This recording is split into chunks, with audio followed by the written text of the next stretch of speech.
Captain Jiho Kang stood on the bridge of the Prometheus Dawn and stared at the massive space station ahead.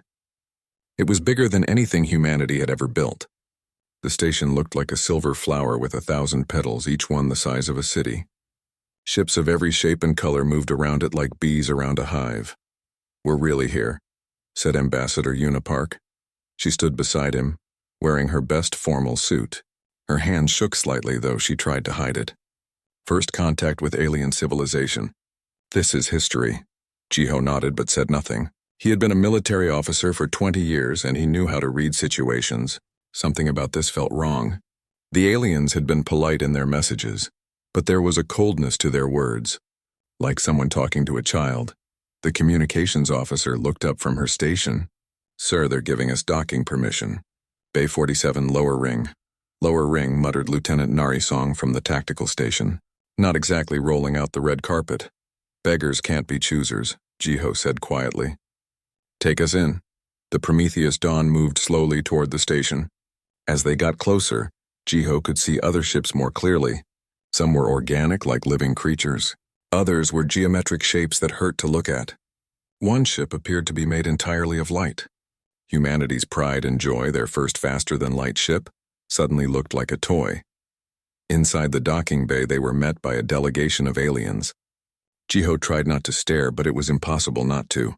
The lead alien was tall, maybe 3 meters, and looked like it was made of blue crystal. It didn't walk so much as glide across the floor. Behind it came creatures of all types. One had 6 arms. Another floated in the air without any visible means of support. A third looked almost human, except for the fact that its skin constantly shifted colors. "Welcome, humans," the crystal being said. Its voice came from everywhere at once.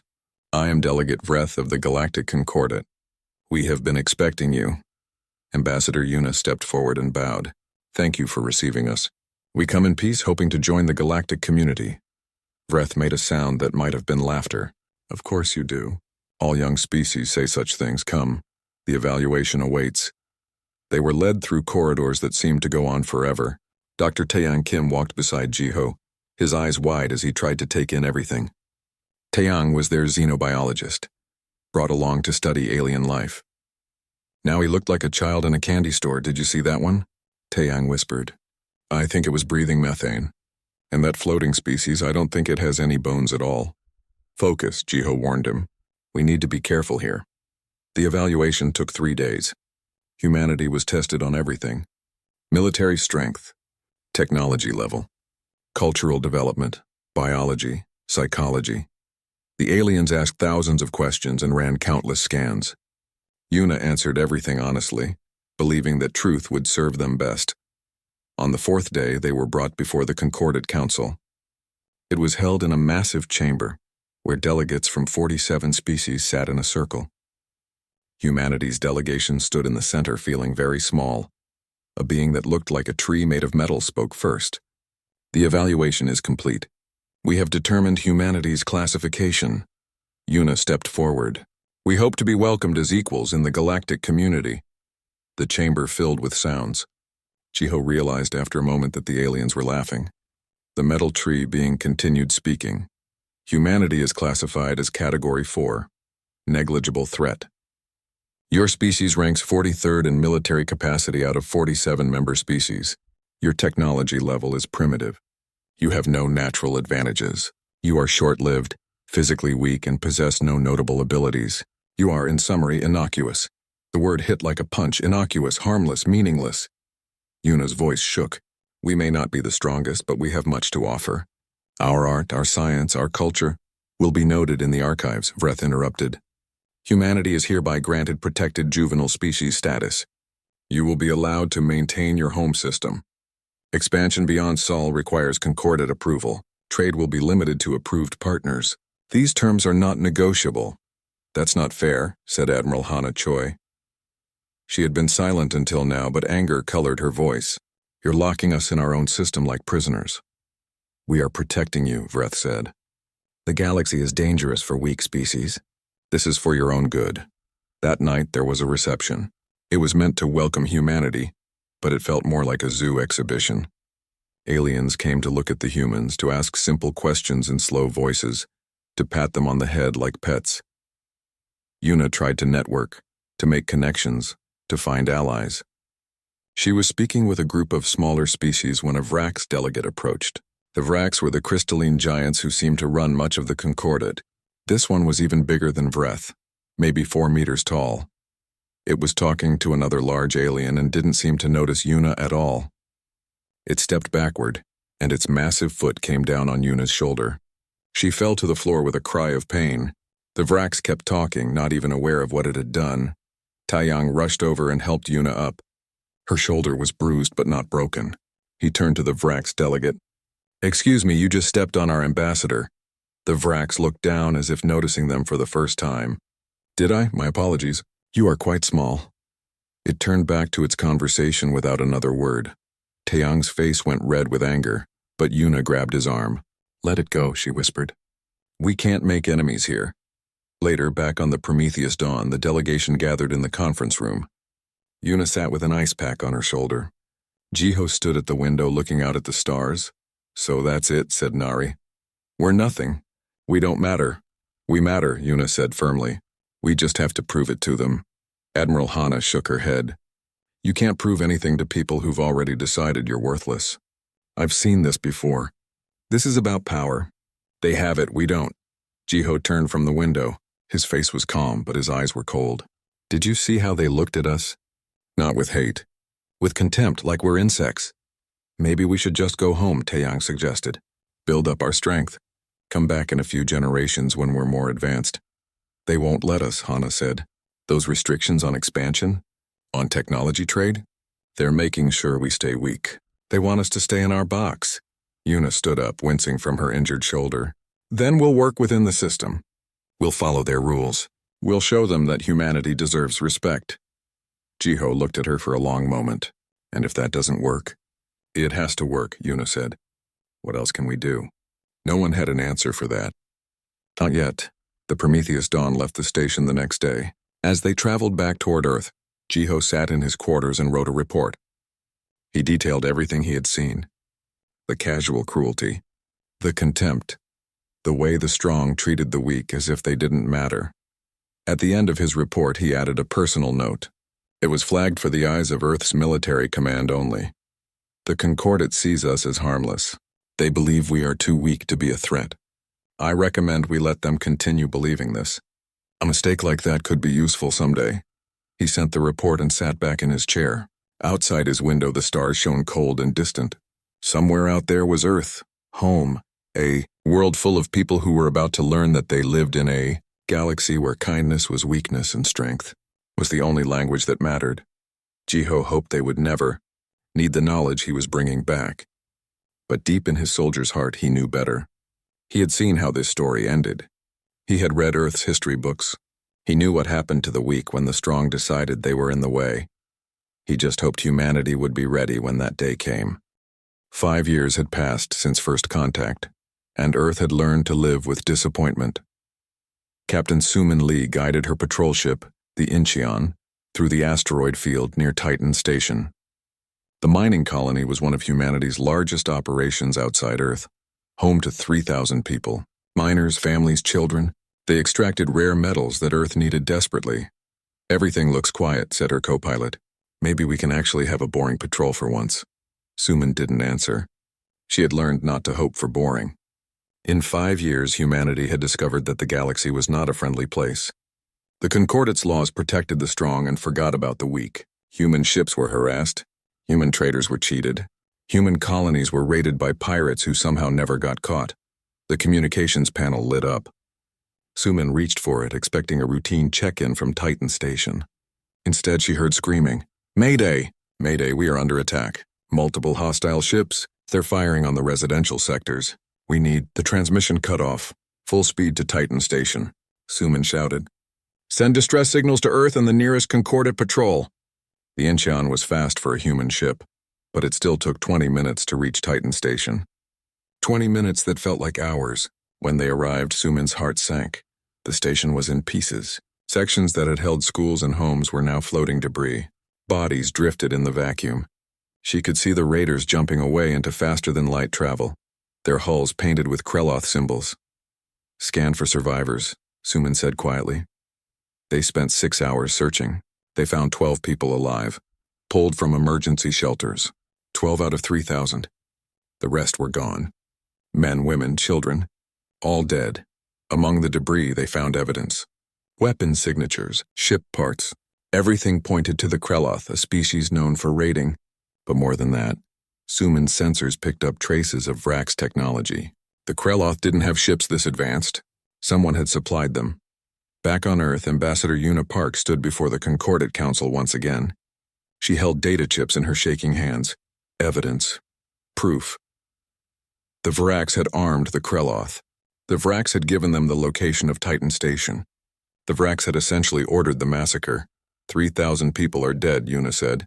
Her voice was steady, but tears ran down her face. 3,000 human beings. We have proof that the Vrax hegemony supplied the raiders. We demand justice.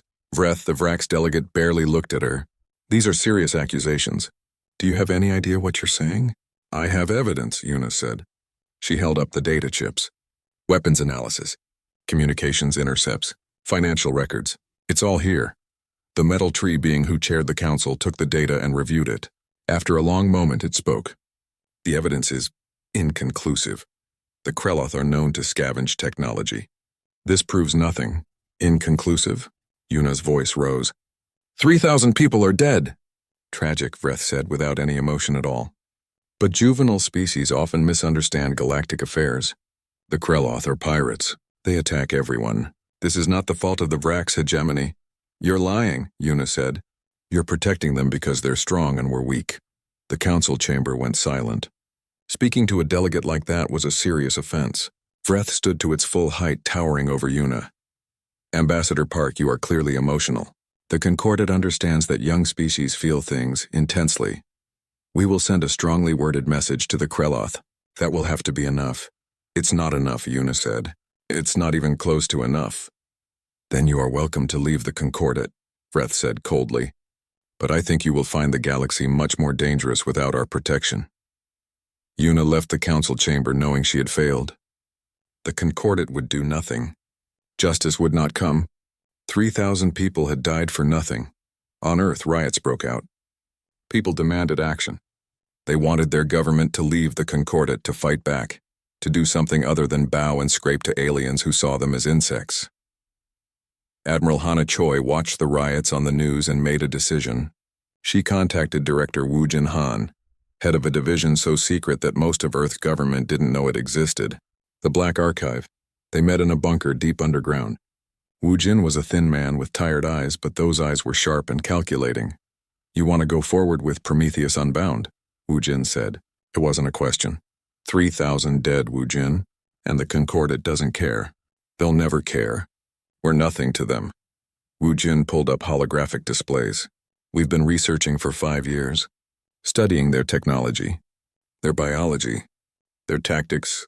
We've learned a lot. Can we fight them? In a straight fight? No, they're stronger, faster, better armed.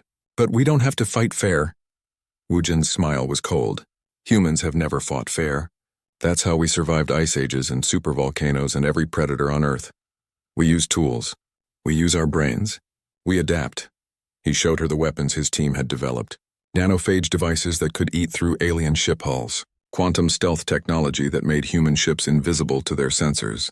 Relativistic projectiles that moved so fast nothing could stop them. And something he called the Echo Protocol, though he wouldn't explain what it did. If we use these, Hana said slowly, there's no going back. This is war. They started the war when they let 3,000 of our people die, Wu Jin said. We're just late to realize it. Dr. Taeyang Kim joined them in the bunker. Over 5 years he had changed. The eager young scientist was gone, replaced by someone harder, someone angry.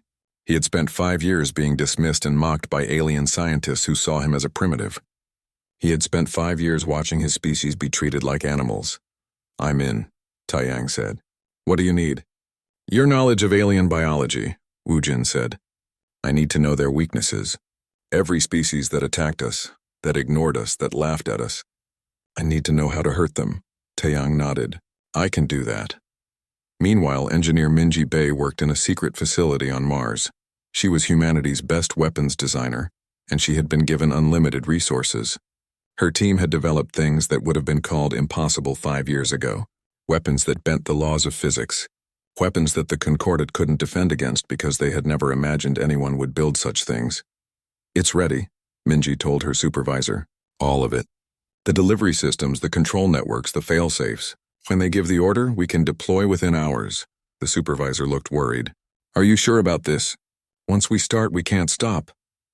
3,000 people, Minji said quietly. 3,000 of our people, and no one cares. No one will punish the ones who did it. If we don't stand up for ourselves, no one else will. 3 years passed. 3 more years of insults and attacks and casual cruelty. Human ships were destroyed. Human traders were robbed. Human colonies were raided. Each time, Earth brought evidence to the Concordat. Each time nothing was done, then came the ultimatum. The Vrax hegemony demanded that humanity hand over 3 mining platforms in the outer solar system. For the greater good of the Concordat, they said. The platforms held resources worth trillions. They employed thousands of workers. But more than that, they were human. Earth's government refused. It was the first time they had ever said no to the Concordat. The Vrax response was swift. A military fleet arrived at the mining platforms. They gave the humans 1 hour to evacuate. Then they opened fire. 15,000 people died. The Vrax broadcast the attack across Concordat space. They wanted everyone to see what happened to species that didn't obey. They wanted to make an example of humanity. They succeeded, but not in the way they expected. Admiral Jiho Kang, now commander of all Earth's military forces, received the reports in his office. He sat in silence for a long time reading the names of the dead. 15,000 names, 15,000 people who had trusted Earth to protect them. He had failed them. Earth had failed them. The Concordat had failed them. His phone rang. It was the Secretary General of Earth. "The Security Council has voted," she said. "We're done asking for permission. We're done begging for justice. Prometheus Unbound is approved." Jiho closed his eyes. He had known this day would come. Part of him had hoped it wouldn't. But hope was a luxury they couldn't afford anymore. "Understood," he said. "I'll contact the fleet commanders." That night, Admiral Hana Choi made a broadcast. It went out on all frequencies in every language the Concordat used. She wanted to make sure everyone heard it. "People of the galaxy," she said. Her voice was calm and cold. "For 8 years we have asked for justice. For 8 years we have been ignored. You called us innocuous. You thought we were harmless. You were wrong." She paused, letting the words sink in. 18,000 of our people are dead. Murdered by raiders you armed, by forces you protected, by cruelty you ignored. This is your only warning. Leave human space. Return what you have stolen. Stand down your forces, or learn why humanity is still alive after millions of years on a planet that tried to kill us every single day. The message ended. Across Concordat space, aliens listened and laughed. The Vrax hegemony issued a response. They declared that humanity was a threat to galactic peace. They called for the extermination of the human species. They should not have laughed. In the black. The attack began at exactly 0300 Galactic Standard Time. It began everywhere at once. Admiral Jiho Kang stood on the bridge of the Prometheus Reborn, humanity's new flagship. It didn't look like much from the outside. Human ships were small compared to alien vessels. But size wasn't everything. Humanity had learned that lesson well. "All fleets report ready," said the communications officer. "Operation Scorched Throne is go." Jiho looked at the tactical display. It showed 12 different star systems, 12 targets, 12 places where the Vrax hegemony had military bases. In 30 seconds, all 12 would be under attack. "Fire," Jiho said quietly. Across the galaxy, weapons launched. But these weren't missiles or energy beams. These were asteroids. Rocks pulled from asteroid belts, fitted with engines, and accelerated to 90% of the speed of light. At that speed, a rock the size of a car hit with more force than a nuclear bomb. The asteroids humanity launched were the size of mountains. The Vrax military base on Vrax Prime detected the incoming projectiles, but there was nothing they could do. You can't dodge something moving that fast. You can't shoot it down in time. You can only watch it come. The impact was visible from space. One moment, there was a military complex covering hundreds of square kilometers. The next moment, there was a crater glowing white-hot 50 kilometers wide. The shockwave flattened everything for 200 kilometers in every direction. 11 more impacts followed within minutes. 11 more military bases turned into craters. The Vrax hegemony lost a third of its military infrastructure in the first hour of the war. The Vrax High Command scrambled to respond. They sent out their fleet, confident in their superior numbers and firepower. 5,000 ships, each one bigger and more powerful than any human vessel. They would crush the humans like the insects they were. That's when they learned that humanity didn't fight the way they expected. Captain Suman Lee commanded a squadron of 20 human ships. They were small and fast, painted black to blend with space. When the Vrax fleet jumped into the system, they found nothing. Their sensors showed empty space. Where are they? Demanded the Vrax fleet commander. The answer came from everywhere and nowhere. Human ships materialized out of nothing, their quantum stealth systems dropping just long enough to fire. They didn't target Vrax warships. They targeted supply vessels, fuel tankers, repair ships, the logistics that kept a fleet running. Then they vanished again before the Vrax could return fire. Cowards, the Vrax commander roared. Stand and fight! But Suman had no intention of fighting fair. Her people had studied Earth history. They knew what happened in wars between strong and weak. The strong wanted honorable battle. The weak wanted to survive, and the survivors were the ones who won. Over the next week, her squadron destroyed 18 supply ships, 4 repair stations, and a fuel depot. They never lost a single ship. The Vrax fleet, meanwhile, was stranded without fuel or supplies, forced to limp back to bases that no longer existed. On Vrax military worlds, Engineer Minji's weapons went to work. Nanophages, microscopic machines programmed to consume specific materials. Minji had designed them carefully. They ate military-grade metals and alloys. They ignored civilian materials. They couldn't hurt people, but they could make weapons useless. Vrax soldiers woke up to find their ships crumbling. Their guns fell apart in their hands. Their armor dissolved. Within days, entire military worlds were defenseless. The Vrax scrambled to understand what was happening, but by the time they figured it out, it was too late.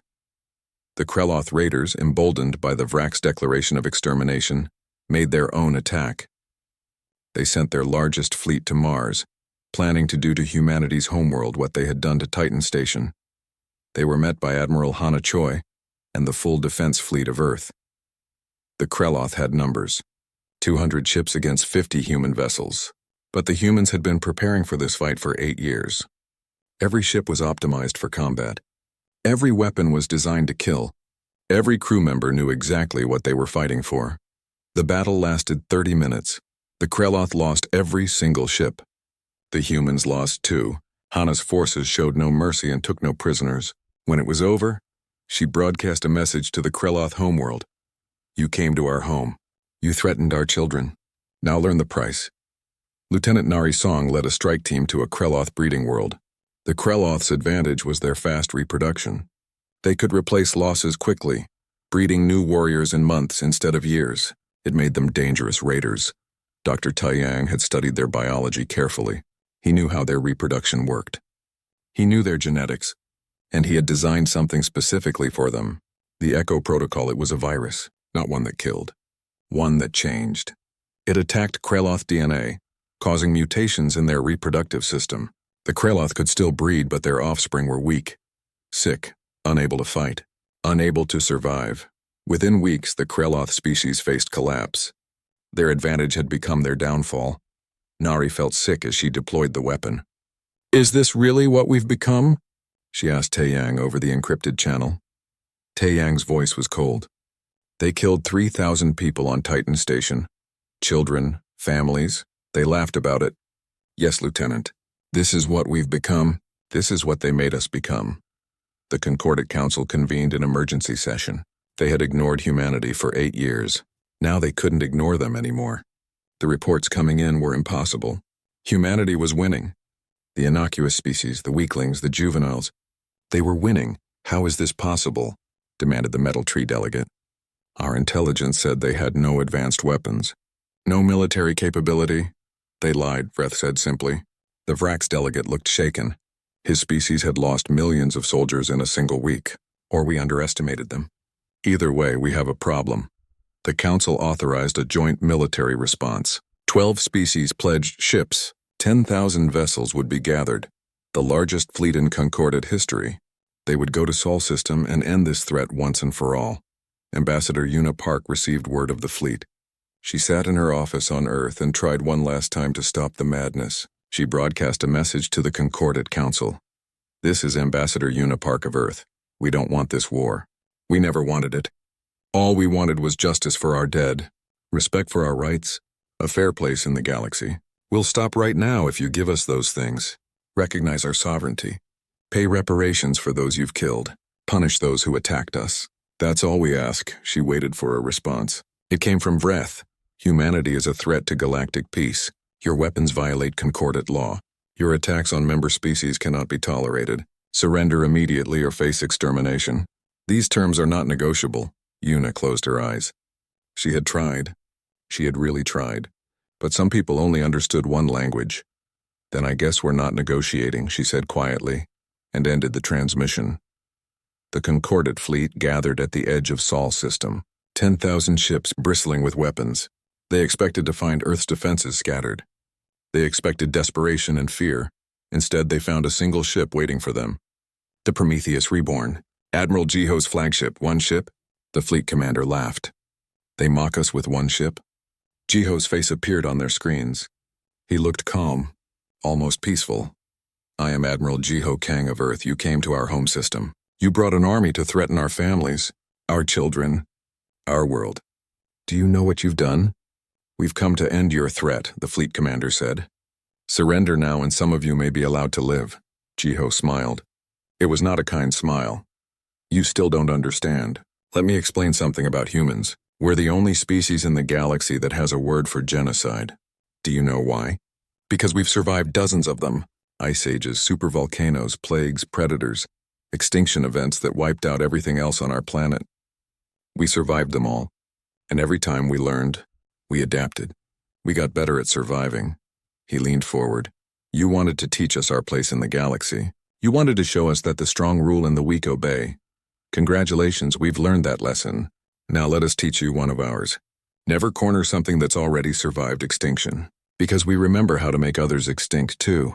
The Prometheus Reborn's hull split open. Inside was something that looked like a black sphere, crackling with energy. Dr. Taeyang's masterwork. The Cascadia device, what is that? The fleet commander demanded. The end of your lesson, Jiho said. I hope the survivors remember it. The device activated. Space itself seemed to scream. The fabric of reality twisted and tore. 8,000 ships were pulled into the artificial singularity before they could even try to run. Metal twisted. Hulls imploded. Ships that had survived 1,000 battles were crushed into nothing in seconds. The remaining 2,000 ships broke and ran. They jumped to faster than light speeds, fleeing in every direction. Some made it. Most didn't. The spatial distortion from the Cascadia device spread like ripples in a pond, catching ships that thought they were safe. When it was over, fewer than 500 ships remained of the great Concordate fleet. They limped home with tales of horror, of humans who fought like demons, of weapons that bent reality itself. But Admiral Jiho wasn't done. Not even close. Set. The Vrax hegemony had ruled their corner of the galaxy for 10,000 years. Their worlds were beautiful, their cities gleaming monuments to their power. They had never known defeat. They had never known fear. That changed when the human fleet arrived. Admiral Jiho's fleet didn't come alone. Captain Suman's stealth squadrons, Engineer Minji's weapon platforms, Lieutenant Nari's strike teams, and behind them, ships carrying Director Wujin's most terrible inventions. They came not as explorers or diplomats, but as something the galaxy had never seen from humanity before. They came as conquerors. The first Vrax world they hit was Vrax Secundus, a major military production center. The Vrax defenders scrambled their remaining fleet to protect it. 300 ships against humanity's 100. The Vrax were confident. They were bigger, stronger, better armed. The battle lasted 4 hours. When it ended, the Vrax had no ships left. The humans had lost 8. How? The Vrax defense commander asked as his ship was boarded. How are you doing this? Lieutenant Nari, leading the boarding team, looked at him without pity. You fought 1,000 battles against species like you. Strong, direct, honorable. We're not like you. We learned to fight on a world that tried to kill us every day. We learned from wolves who hunted in packs, from viruses too small to see, from ice that covered continents. We learned that survival isn't about being strong. It's about being smarter than everything trying to kill you. The commander was taken prisoner. His world's military factories were destroyed by relativistic projectiles. Mountains of metal turned into craters of glass. The Vraks tried to evacuate civilians and the humans let them. This wasn't about killing innocents. This was about breaking military power so completely that it could never threaten humanity again. But the Vraks' high command didn't understand. They issued orders for total war.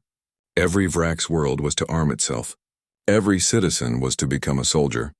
They would drown the humans in numbers. Admiral Hana received the intercepted orders and shook her head. They still don't get it. Numbers don't matter when you can't catch us and can't stop our weapons. She was right. The human fleet moved like ghosts. Quantum stealth made them invisible. Their speed let them choose when and where to fight. Their weapons struck from impossible distances. And always they targeted military infrastructure while avoiding civilians when possible. On Vrax Tertius, engineer Minji deployed a new weapon. Gravity bombs. They were simple in concept. Create a localized gravity well that crushed everything in a specific area. The Vrax military base on Tertius occupied a plateau. The gravity bomb turned that plateau into a pancake, flattening every building, every ship, every weapon. The civilian city 50 kilometers away felt nothing. Not even a breeze. But Minji took no satisfaction from her work. Each night she looked at images of what her weapons had done and felt sick. She told Admiral Hana, "We're becoming the monsters they thought we were." Hana's response was gentle but firm. "No monsters kill for pleasure. We kill to survive. Remember Titan Station. Remember the 15,000. Remember why we're here." Minji did remember, and she kept building weapons. Dr. Taiyang had become something he never imagined he would be. A designer of biological weapons. The Echo Protocol had devastated the Kreloth. Now he worked on variations for other species, but he drew lines. He refused to make anything that caused suffering. His weapons were quick, painless, merciful as weapons could be. "I'm a doctor," he told Director Wu Jin once. "I took an oath to do no harm." But what's the greater harm? Creating these weapons or letting more humans die? Wu Jin had no answer. Some questions didn't have good answers. The war spread across the galaxy. Species that had allied with the Vraks found human ships at their doorsteps. The message was always the same. Surrender your military capacity, accept human terms, or burn. Some surrendered. They saw what had happened to the Vraks and decided survival was better than pride. Admiral Jiho accepted their surrenders and moved on. He didn't want more destruction than necessary. Others fought. They believed they could win. They believed their strength would prevail.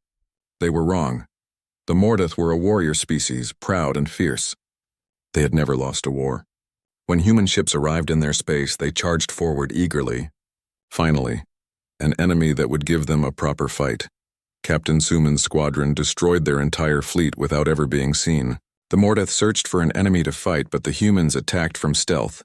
From impossible angles, from distances the Mordath couldn't match. It wasn't a battle. It was a massacre. The Mordath leader, a warrior named Grath who had won 100 battles, stood in the ruins of his command center and wept. Not from fear, from frustration. How do you fight an enemy you cannot see? How do you defeat weapons you cannot defend against? This is not war. This is something else. Lieutenant Nari, accepting his surrender, said quietly, "It's called asymmetric warfare. When the strong have every advantage, the weak learn to change the rules. We didn't invent it. We just learned it better than anyone else." 6 months into the war, the Concordat Council met again. The chamber was half empty. Many delegates had fled. The species that remained were those too weak to be targets or too smart to have fought. Breath was still there, but he was different. The proud crystalline giant was cracked, his glow dim. The Vrak's hegemony was broken. 90% of their fleet was destroyed. Every major military installation was rubble. Their economy was collapsing. Their people were afraid. "We must negotiate," said the Metal Tree delegate, one of the few who had stayed neutral. "This cannot continue. And negotiate?" Freth's voice was bitter. "We offered them terms. They refused. They want our complete destruction." "No," said a new voice. Ambassador Unipark entered the chamber. It was the first time she had been allowed back since the war started. "We want justice. We want it so badly that we're willing to burn your worlds to get it. But we'd rather have peace. She walked to the center of the chamber, standing where she had stood 8 years ago when they had called humanity Innocuous. Here are Earth's terms. Final terms. Non-negotiable. All species withdraw from human space immediately. All stolen property is returned. All species that attacked human colonies pay reparations. The Concordat is reformed with equal representation for all species, regardless of strength. And humanity keeps our weapons. You can't keep those weapons, Vreth protested.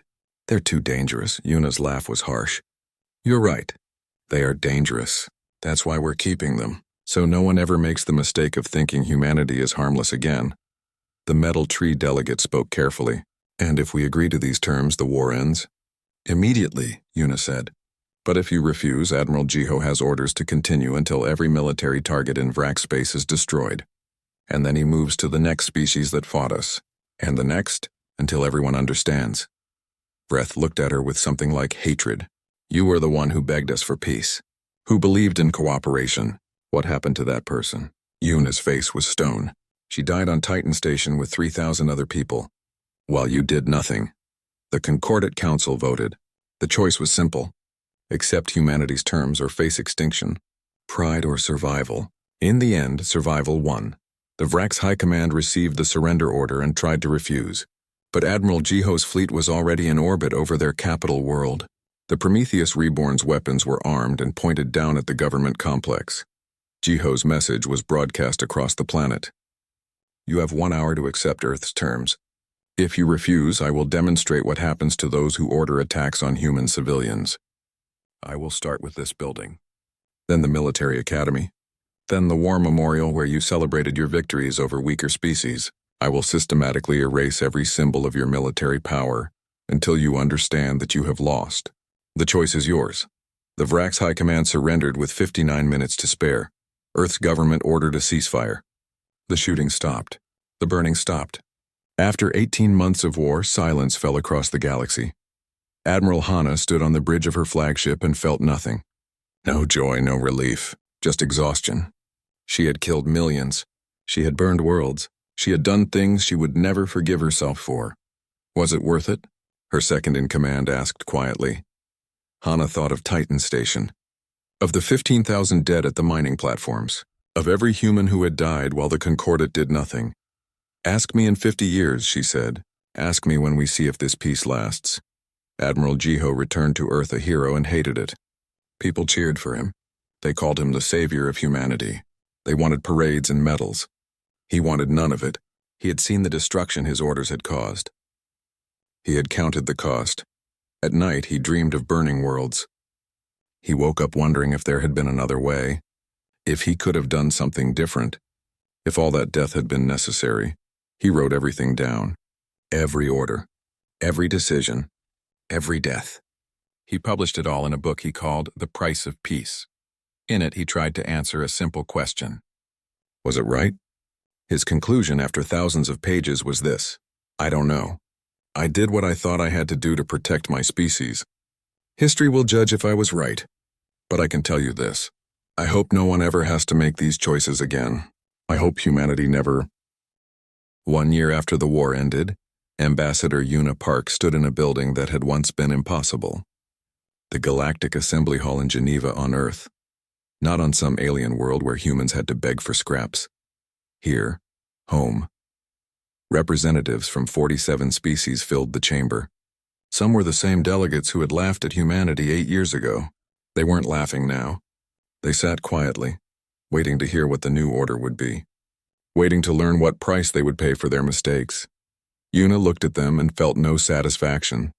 She had wanted this once. Recognition, respect, a seat at the table. Now that she had it, all she felt was tired. The Galactic Assembly is called to order, she said. Her title now was Secretary General. The humans had insisted, not as revenge but as statement. No species would ever be dismissed again. The Metal Tree delegate, one of the few who had tried to stay neutral during the war, spoke first. Secretary General Park, we are here to accept whatever judgment Earth deems appropriate. Yuna shook her head. This isn't about judgment. It's about making sure this never happens again. The old concordate failed because it was built on strength. The strong made the rules. The weak followed or suffered. That ends today. She pulled up a holographic display showing the new structure. The Galactic Assembly will have 3 core principles. 1. All species have equal representation. I don't care if you can lift mountains or if you need machines to breathe. Every voice matters equally. 2. Military aggression between member species is forbidden. Any violation will be met with intervention from the Galactic Defense Force. 3. Economic exploitation is criminalized. No more forcing weak species into unfair trades. No more stealing resources and calling it cooperation. Freth, the Vrax delegate, raised one crystalline hand. He looked diminished. The proud giant who had stepped on Una all those years ago was gone. In his place was someone who had learned what defeat tasted like. And who enforces these principles? Vreth asked quietly. Who ensures compliance? We do, said Admiral Hana Choi, stepping forward in her new uniform. Commander of the Galactic Defense Initiative, a joint force drawn from all willing species. But yes, mostly human at first, because we're the ones who built the weapons. We're the ones who proved we could use them, and we're the ones who choose to use them for peace instead of conquest. You expect us to trust you? Asked a delegate from the Mordath, the warrior species that had lost their entire fleet. After what you did? Hana met his eyes. No, I expect you to remember what we did. I expect you to remember that we could have kept going. We could have burned every military world in the galaxy. We stopped because we chose to. And if you make us start again, we won't stop next time. The chamber went silent. It wasn't a threat. It was a promise.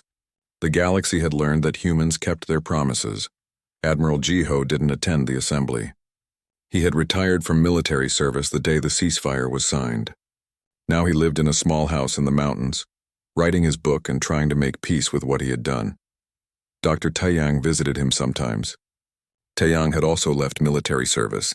He was teaching now at a xenobiology institute dedicated to understanding alien species, not how to kill them, how to live with them. Do you regret it? Taeyang asked one evening, sitting on Jiho's porch and watching the sunset. Jiho was quiet for a long time. Every day. Every single day. But regret doesn't mean it was wrong. It just means I'm still human enough to feel the weight of it. The Vrax delegate asked me to give you a message, Taeyang said. Vreth, he said he's sorry. For stepping on Una that first day. For everything that came after. He said he understands now.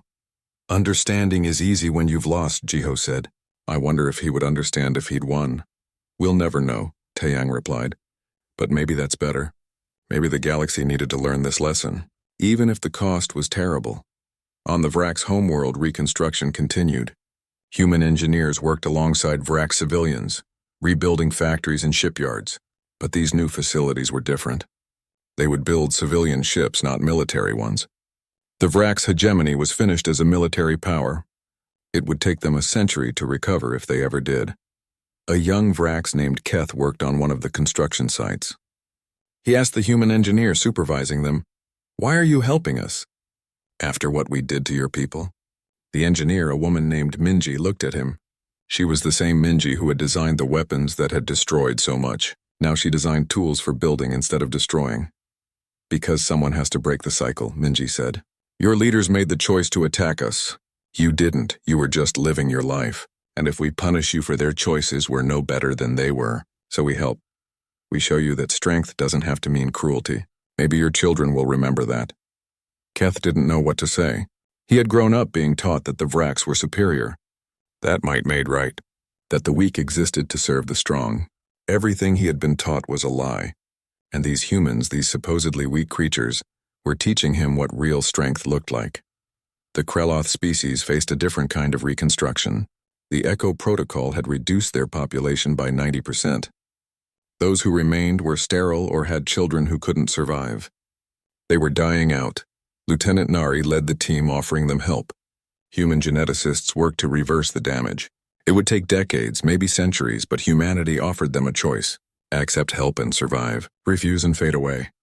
The Kreloth leaders chose survival. They accepted human terms. They would never raid again. They would become a protected species, nursed back from the edge of extinction by the very people they had tried to destroy. Why save us? The Kreloth chief asked Nari. We killed your people on Titan Station. We deserve extinction. Nari's answer was simple. You're right. You deserve it, but we're better than what we deserve. That's the point. Director Wu Jin never came out of the shadows. His black archive remained secret, buried deep under Earth's surface. The weapons that had won the war sat in climate-controlled vaults, maintained and ready, just in case. Wu Jin gave one interview to a military historian.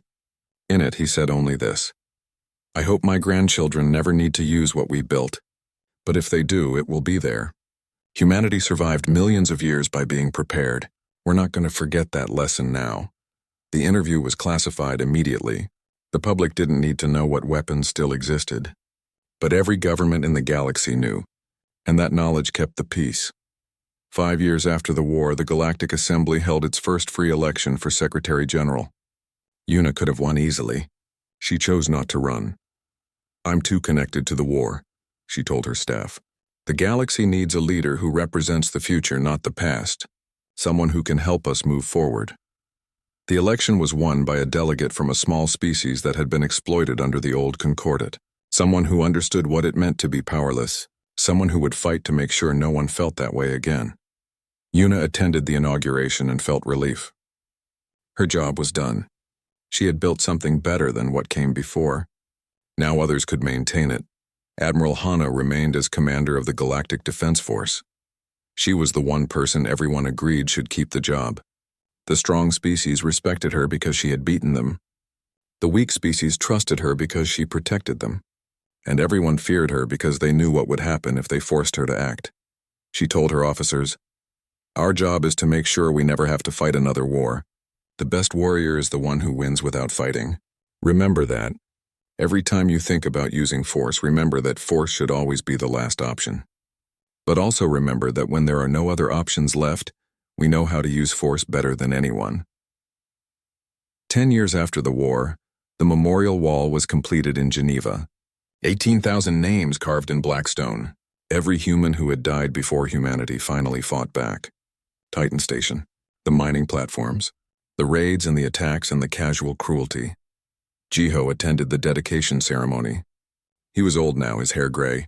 He walked slowly to the wall and placed his hand on it. I hope we honored you, he said quietly. I hope the price we paid was worth what we bought. I hope you rest easier knowing that no one else will die the way you did. He stayed there for hours, reading names, remembering, refusing to forget. A group of alien students visited the memorial, brought by their teacher to learn about Earth's history.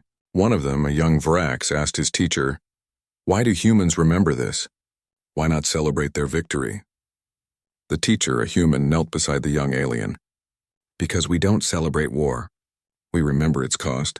This wall reminds us why we fight only when we have no other choice. It reminds us that every name here was a person. Someone's child, someone's parent, someone's friend. They died because the galaxy forgot that the weak have value too. And now, the young Vrax asked, will it happen again? The teacher looked at the wall at all those names. I hope not. That's why we built this, to remember, to teach, to make sure your generation doesn't make our mistakes. What if we do? The student asked. What if the galaxy forgets again? The teacher's answer was quiet but firm. Then these names will still be here, reminding us, warning us. And if that's not enough, she trailed off.